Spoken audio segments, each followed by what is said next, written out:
You started to become interested, and I would like to know the story, in unidentified aerial phenomena. And that's definitely a lateral move from your other interests. And so I'm very curious about all of that. I guess what I'd like to start with is why the interest, and why take the risk to pursue it as well, because you have a lot to lose, let's say, on the reputational front. And it's clear you're a very creative person, so I'm sure your interests go everywhere. But tell us how it is that you became interested in this and why you decided to pursue it with some degree of seriousness. So, there's a couple of origin stories to it, but I think the easiest to start with is with the Atacama mummy, right? The small mummy that people had been promoting as being an alien, right? The mummy that was found in Atacama, Chile. And right, that was a couple of years ago, not too long ago. Oh, actually, it was 12 years. It was. Was it 12 years ago? Yeah, actually, already. Oh my God. Yeah, it was a long, long time ago. That was, and so I had seen it on YouTube. I reached out to the people who were, let's say, marketing it, and I said, "Hey, I can figure this out for you. I can tell you what it is." And so we arranged to get a small piece of the body, a rib. I wanted the rib because I wanted the bone marrow from within the rib, because I felt that would be the place best protected from bacterial contamination. And the long and the short of it was that we showed that it was a human baby. It was probably preterm birth, but that we found a number of mutations in it, in the genome, that could explain what it looked like and why it looked the way it did. And so, when a movie came out regarding that, circa 2012 or so, it was like sending up a flare to two sides of the world. One, the people who didn't like that I was debunking the alien. So I became an instant symbol of dislike for the UFO community, which is interesting, paradoxically these days.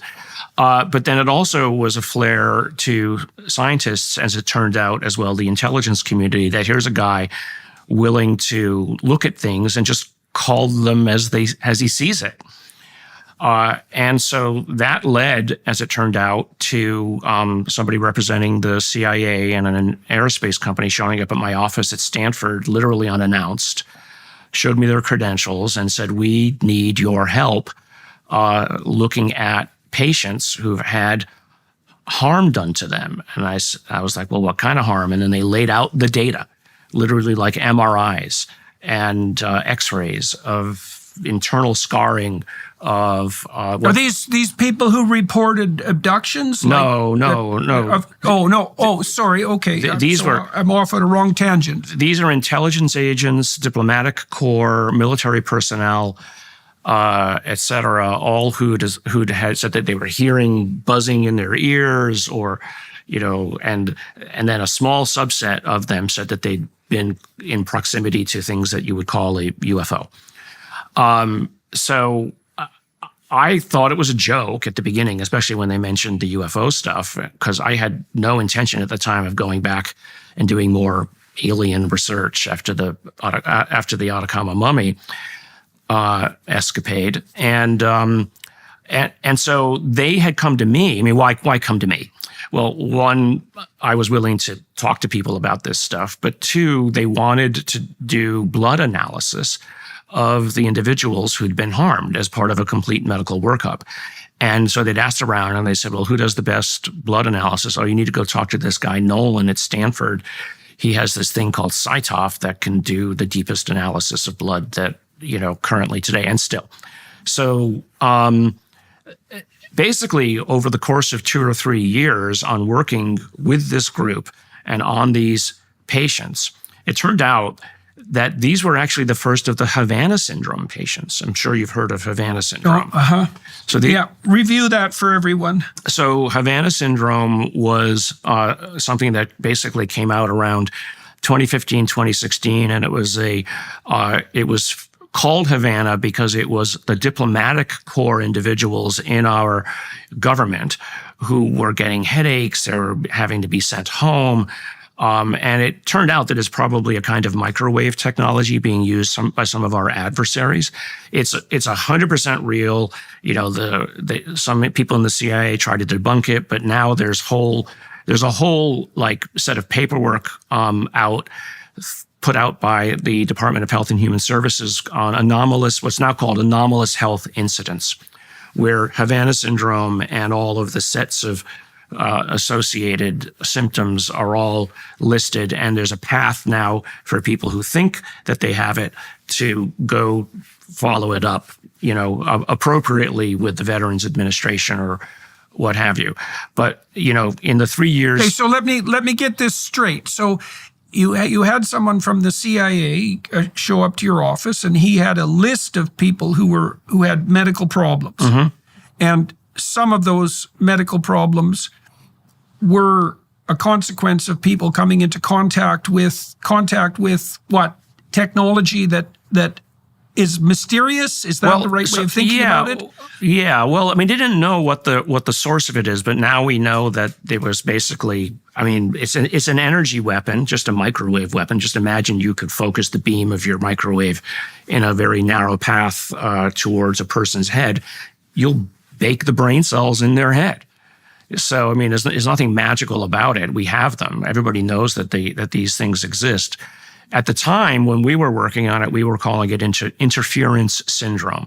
You call something a syndrome when you don't know the exact cause, but it can have a variety of manifestations. And so what we had done was we had matched the symptoms to what are called the international diagnostic codes, so that we had the ability to say, oh, it's this, and it's this, and it's this. And if you have 10 of 15 of these, you have interference syndrome.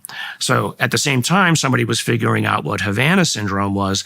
And it turned out that our set of symptomologies matched perfectly with the Havana syndrome ones. For most of our patients, we were able to hand all of that over to the U.S. government, and I've worked with Senate staff and others, you know, on that, and that's something I can't talk much about. But what remained, and this is what's good about how science is done, once you've characterized something and you find it uninteresting, not that it's uninteresting that these patients are being harmed, but I could hand it off to somebody else who would then take care of it as a national security concern. What was left on the table were the oddities, and those were the people who had gotten close to UAP. They claimed, at least some of them, and they had, as it turned out, slightly different symptomologies. Some of those were more likely to have erythemas or scarring on the skin as opposed to internally, or manifestations on the back of their neck. Of some kind of irradiative damage of some kind. Now, there was a pattern to this. Yes, there was. Yes, and the pattern was always anecdotal, unfortunately, in that they had a story that you at face. But I mean, the symptom pattern was stable. Yeah. And how many individuals approximately? Like, what kind of sample pool were you assessing? Now you're down to about 5 or 6 people. Because of the original, so it's a small number of people. Of the original 100 that we started with, 90 or so, it turned out, were what we could think of as Havana syndrome. The remaining were what were interesting. And, but sort of back to, let's say, my career. My career has always been, I've always been good at seeing the data point off the curve and realizing that it's not noise. Or at least asking the question, how did that data point get there? And not just, going with what's sitting on the line, but understanding why the data point off the curve is important. And then being able to quickly, again, back to that, iterate the possibilities, say, well, if we know that it's not a problem with the instrumentation, then it's an indication that we don't understand something.